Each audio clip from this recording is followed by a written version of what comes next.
Well, this is feeling a little bit like deja vu. We've got another 2-day stretch to try to knock out a smaller batch of first cut. The last video was where I'm standing. Similar deal, 2-day stretch, choosing a chunk of the field to get the most sun. And my goal is to get around 250 bales or so. It's about 3 wagons with the tippy ground.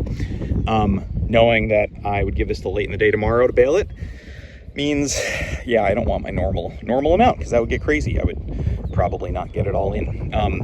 But that on the other side of the ditch there is about 1.5 acres. I knew that was a little light, so I just came and mowed a 6-pass strip on this field too. Kind of goofily, I've never done it before. I mowed all one direction because I wanted it nice and measured and not to turn into a pizza slice. So I mowed this way and then picked the mower up, kicked it up a gear, went back, came back this way. Only took 10 minutes. But this way I've got 6 passes with the mower.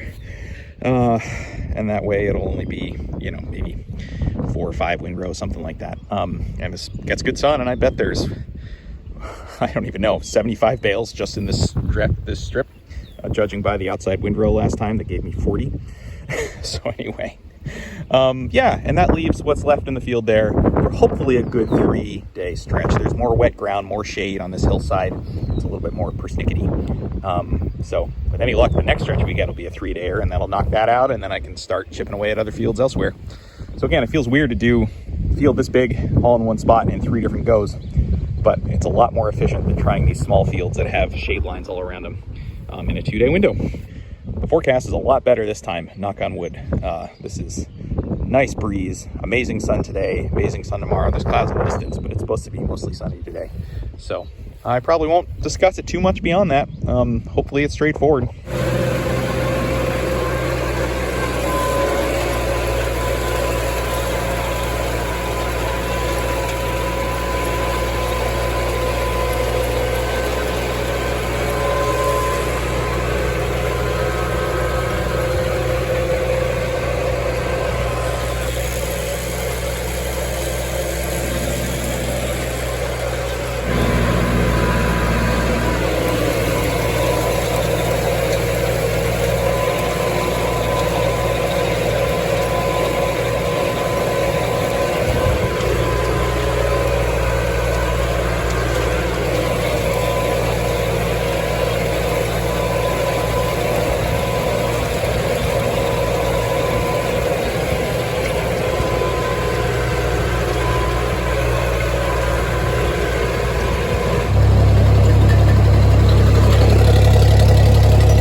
Wagon we put together with the last batch. These are some friends that rent the farm up here and have sheep. Yeah, so anyway, doing all these odds and ends, small batch haymaking, but having off wagon folks and being just by myself, it works out.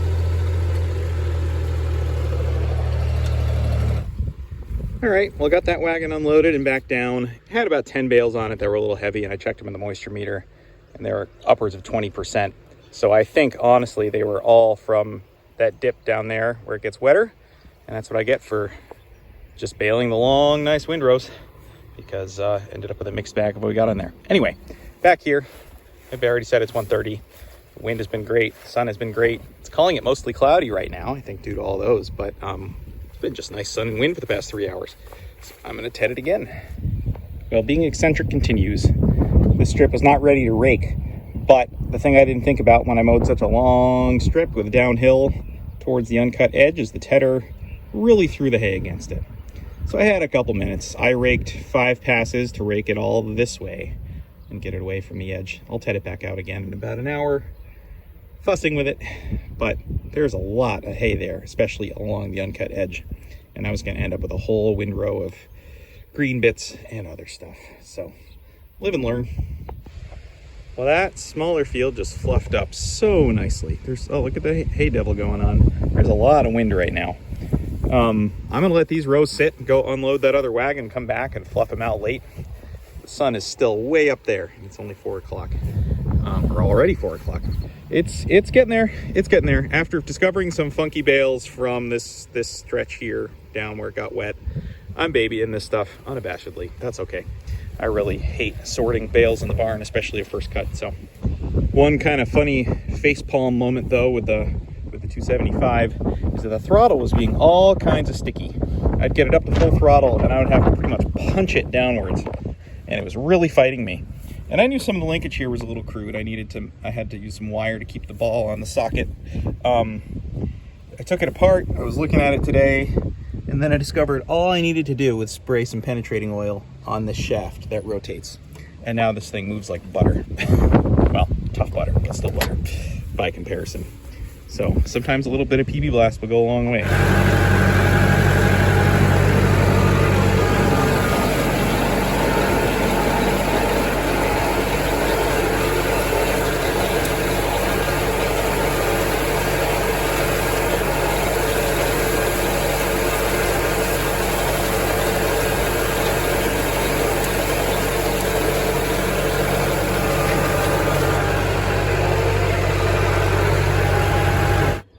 Well, day 2, 9 a.m., amazing sun, and it's supposed to be like this all day. Extremely low humidity, mid-70s.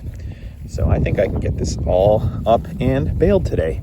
That piece is definitely ahead. It had some, I think, finer grasses. This stuff's kind of thick. It's got some more green in it. Might have to work it a few times, especially down over that hump.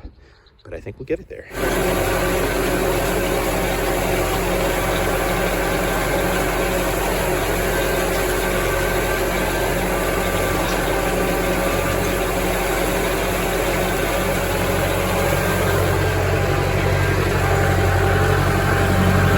Well, there's more green coming up in both of the fields than I was hoping for, which might have been naive since this has been just about 24 hours mowed at this point, but not what I'd like to see at the beginning of a hoped baling day. So, as usual, the hay dictates it. I'm probably going to ted these one more time and then rake them. Yeah, I better work it too much than have iffy bales that I've got to sort through in the barn. That's my least favorite. Maybe aside from getting rain, or total rain on something.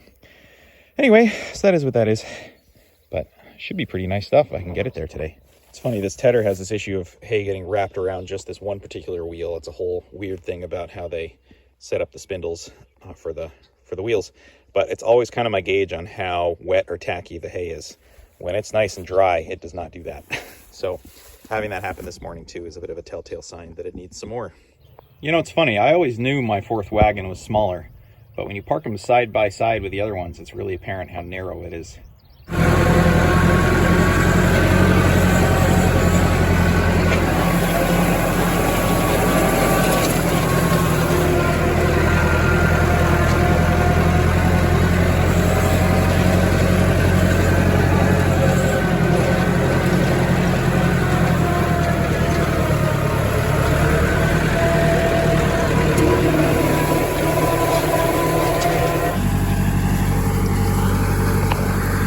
Taking an opportunity for a tedding lesson.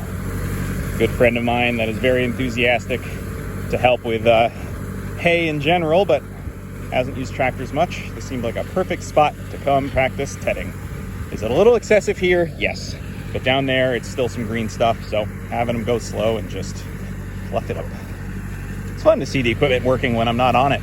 I don't get a chance to do that very often.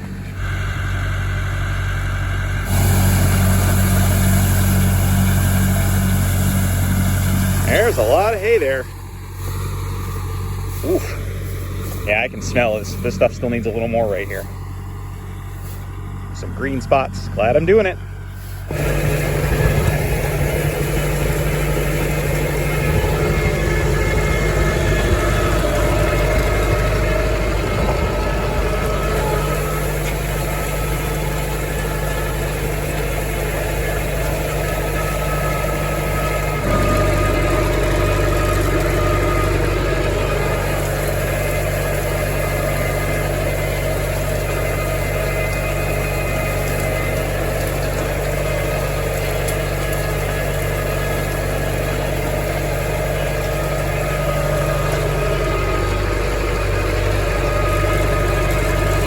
it's only about 220, but this stuff feels amazing. There's not a sign of green stem. Everything's dry to the touch. So I'm going to try to bale everything but, say, the bottom 5 or 6 windrows, because I know there's some green in there I just found. And then I'll flop those windrows uphill and bale this, maybe bale that at the end of the day. I'm going to preemptively sort things on different wagons. So inefficient as that is, I hate sorting through bales in the barn.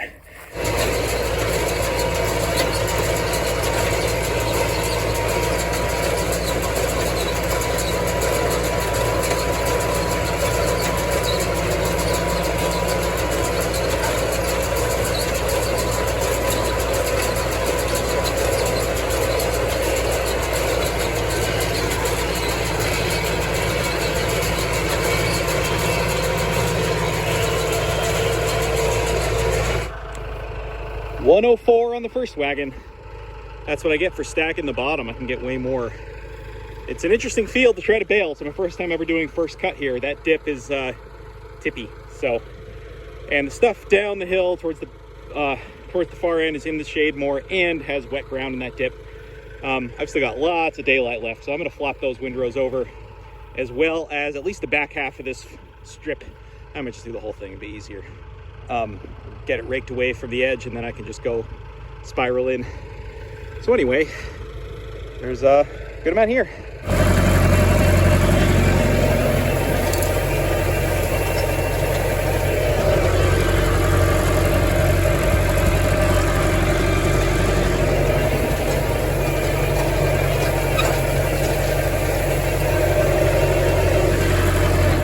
Well, I'm starting to get pretty optimistic about the far end of this stretch. Flopping those rows over on the far end. These ones didn't need it. I'll absolutely agree there. But halfway along, it's some really nice green color, but it's looking nice and crispy, and I think those stems are pretty well desiccated at this point. So I think I'm going to take it easier on myself, baling wise, and treat this as one section, as one might sanely do. So I'll grab the next wagon, bale up at least what feels good over there. I still think I'm going to put the lower windrows on an extra wagon, just so I don't have to sort it too much. But I bet there's still a fair amount here. I will say too, at this point, I'm just having fun with this. There's nothing looming on the forecast. It's only 3:30. I don't know. Small batch haymaking like this can be kind of nice. Do I wish I'd mowed more? Yes, but I didn't. So may as well make this stuff as perfect as I can and enjoy the tractors.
Okay, 98 on here. The first 40 were from the other field.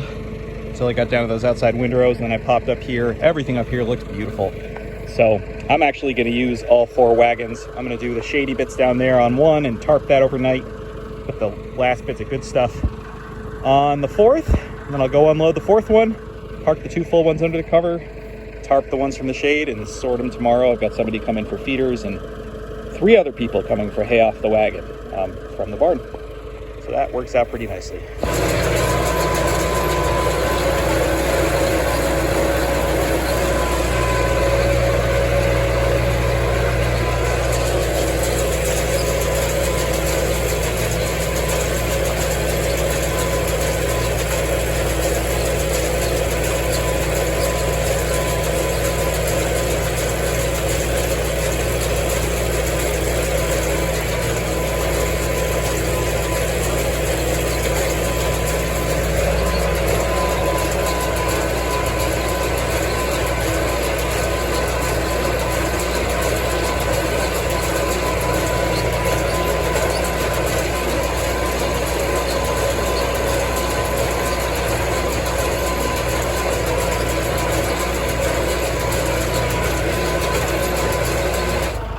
Well, I'll be darned. That whole outer windrow, super thick, some wet ground, shade. The moisture meter didn't go above 14, and I saw that once. So, yeah, silly to work hay this much, but if I'm getting good stuff out of it without having to sort through feeder bales, ooh, that's pretty nice. Well, now here I am hoping I can get everything on one final wagon so I can go up and unload this one today. Park the other two under cover. Good problems to have.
Okay, final tallies.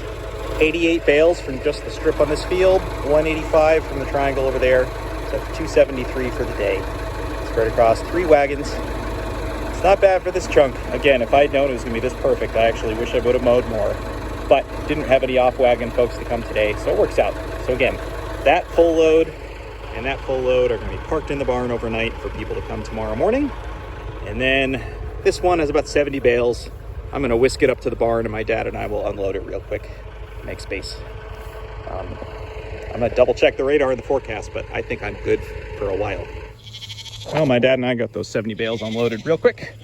So this is the bigger wagon, just towed up with the truck. Then I'll bring the 275 up to back both the other wagon and this one in. Backing in with the truck, I've bent things before. Wow, I guess they see food, huh? Well, cool. The 2 full wagons backed in. Always takes me a little longer than I want it to, taking this 90-degree corner up a hill. I've done it first try a couple times, but don't look at how many squiggles I had to make. Anyway, for being pretty much by myself today, aside from my dad's help with this little stack of 70 on the left, it feels pretty good. Coming up here tomorrow to meet 4 different people for off wagon. So it's well worth the trek up here to not have to deal with it again after that. Well, here we are the next morning. Ended up with some pop-up rain showers this morning. So one of the hay customers understandably didn't want to come and risk 100 bales out in the open. But we got 75 home with other folks and unloading the other 125 or so, getting it stacked. But first time ever, I went to pick up this bale and I found it. The string changeover. I think I'm approaching the 50,000 bale mark for my haying career, and I don't think I've ever found one. So there it is. That's where I tied together the last string changeover, and it worked.